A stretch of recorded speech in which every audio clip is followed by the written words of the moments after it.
No matter what your hobby is, you're usually somehow involved in ranking things and trying to figure out of everything that you're into, which one is the best, the greatest of all time. And this is pretty common, especially in sports hobbyists, because, well, you can kind of rank it based on a score.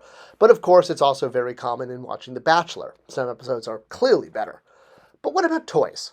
Now, with toys, we tend to think of toys as the most influential, meaning the toys, well, that made us, if you will, to steal Netflix's, phrase. But what I'm not talking about is the toys that sort of defined a generation or were played with so much that they influenced us to go on and build careers around this, or even toys that we have fond memories of.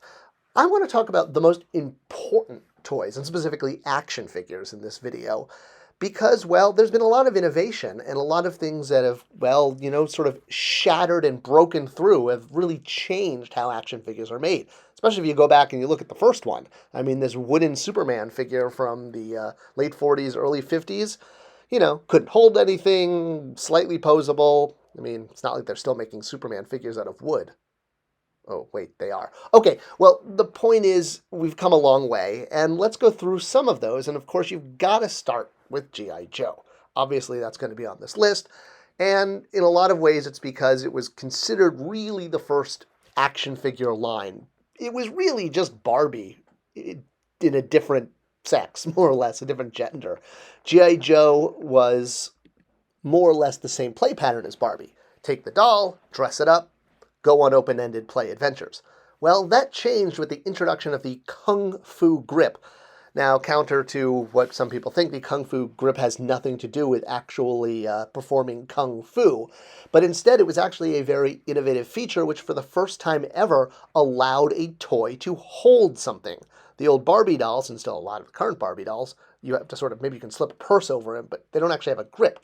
The Kung Fu grip introduced with G.I. Joe allowed action figures to hold accessories for the first time. So essentially every action figure you have that's holding something, from a giant weapon to a short little stick. Why does Admiral Akbar always come with sticks? Oh well, I mean, it's not like he uses one in the movie.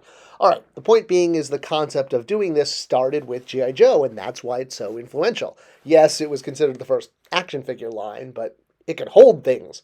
Other action figures could hold things too, like the $6 Million Man and his bionic grip. But that's not why we're talking about him. So he was part of a series of figures based on the hit TV show, na na na na na na na na na, sha na na. All right, I'm not going to do it.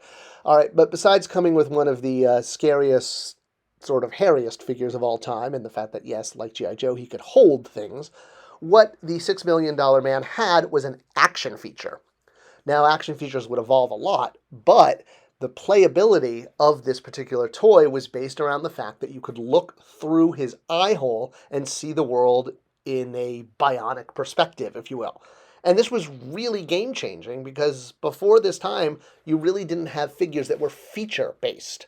And this introduced for the first time a figure that was all about its advertisable feature, which is why it's on the list as an innovative action figure that changed things. I mean, if it wasn't for this action feature, we might not have had things like the Masters of the Universe line with all their action features, twist waist, pop-up heads, or superpowers in the 80s, where you would squeeze the legs together and get all sorts of things like, arm movement or arm movement. Other figures moved their arms.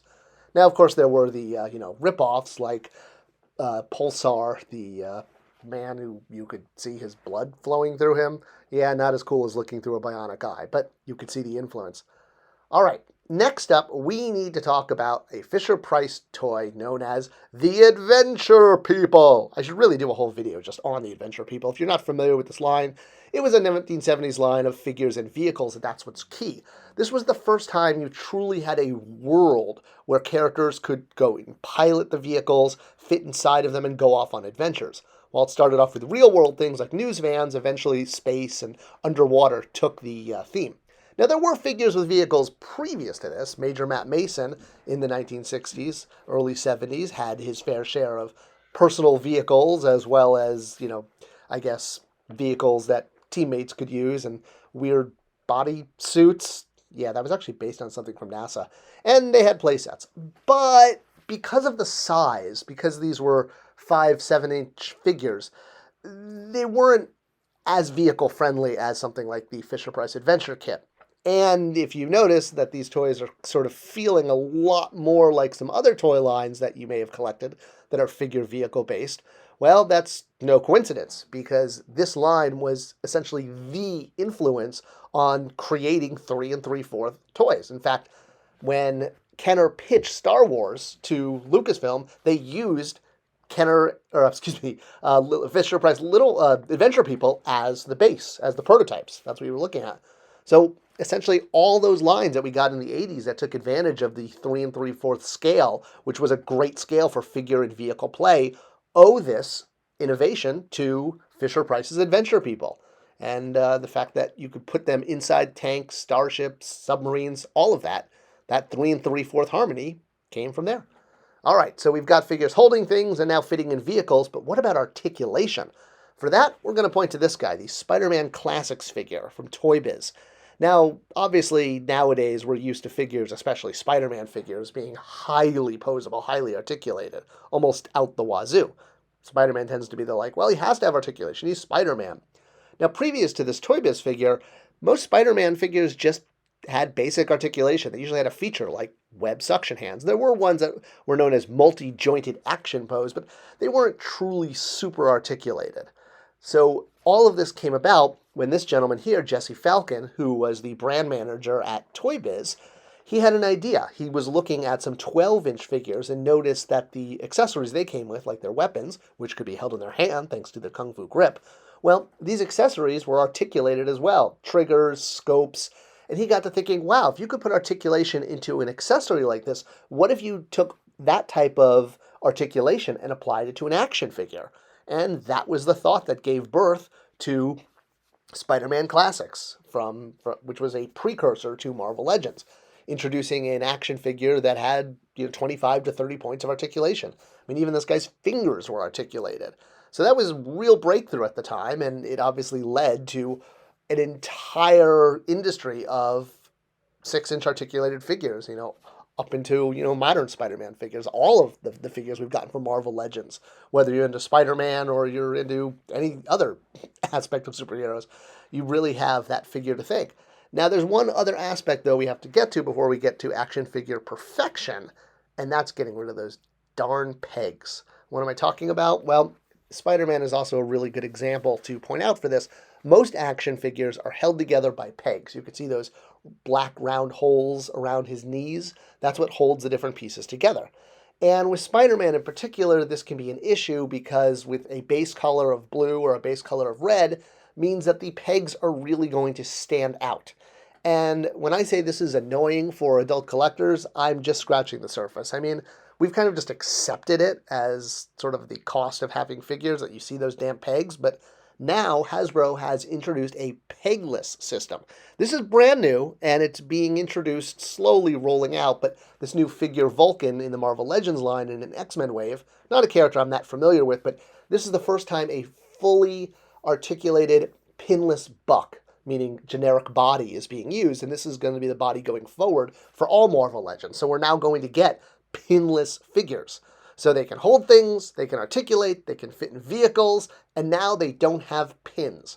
We've gotten some major innovation from the action figure category, and we've really kind of hit a climax. Now, would you say this is the end of innovation for action figures?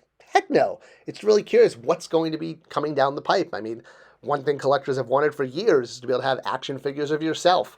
Like Jesse Falcon, who I mentioned earlier, had himself sculpted as an elf in Lord of the Rings. And, while the hat wasn't included, you did get to get a Jesse Falcon face if you wanted to either, use it as a voodoo doll or praise it on your shelf, depending on your point of view of him. All right, so I did the same thing when I was in Masters of the Universe, of the brand manager, and had myself sculpted as one of the generic guards. At least you could cover my face up with the face guard. Well, once again, Hasbro is focusing on this area of collecting and have introduced the Selfie series, where you can have yourself made as a figure. The other big innovation I think that's going to change is 3D printing. We're just not there yet. It's going to be a few more years before this really changes the manufacturing industry for action figures. But we've come a long way since Superman was first made of wood and hung out on your shelf. And we have a lot of action figures to thank over the years for bringing the innovation necessary to do this. I hope you enjoyed this video and it was a good look at some of the most innovative action figures of all time. Maybe not the greatest, but the ones that innovated. Did I miss any? Which ones did I miss? Let me know in the comments below. I can always do a follow-up video. Thanks for watching, thanks for sharing, and I'll see you guys next time.